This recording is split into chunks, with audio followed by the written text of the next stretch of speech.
প্রথম ফলা পুলিশের, দ্বিতীয় ফলা রাজ্য শিশু অধিকার রক্ষা কমিশনের, আর তৃতীয় ফলা স্বয়ং বিকাশ ভবনের।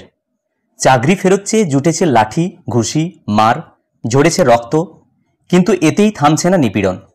এবার ত্রিফলায় চাকরি প্রার্থীদের বিঁধতে চাইছে সরকার। প্রথম ফলা পুলিশের, লাঠি, ঘুষি, রক্ত ঝরানোর পরেও পুলিশ চাকরিহারা যোগ্য শিক্ষক শিক্ষাকর্মীদের বিরুদ্ধে জামিন অযোগ্য ধারায় মামলা রুজু করেছে। সেই মামলাতে একাধিক শিক্ষককে থানায় তলব করা হয়েছে।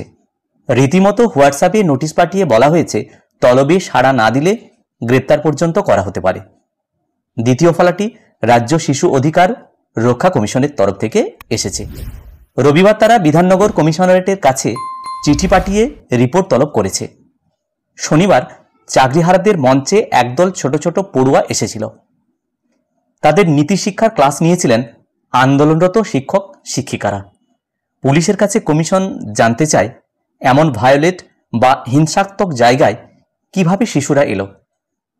আর সূত্রের খবর, তৃতীয় ফলা তৈরি করছে স্বয়ং বিকাশ ভবন। শিক্ষা দপ্তরের একদল কর্তা মনে করছেন এই আন্দোলনের মধ্যেই যোগ্যদের সঙ্গে নাকি মিশে আছেন অযোগ্য। তাঁদের খুঁজে বের করে ব্যবস্থা নিতে চাইছে রাজ্য সরকার।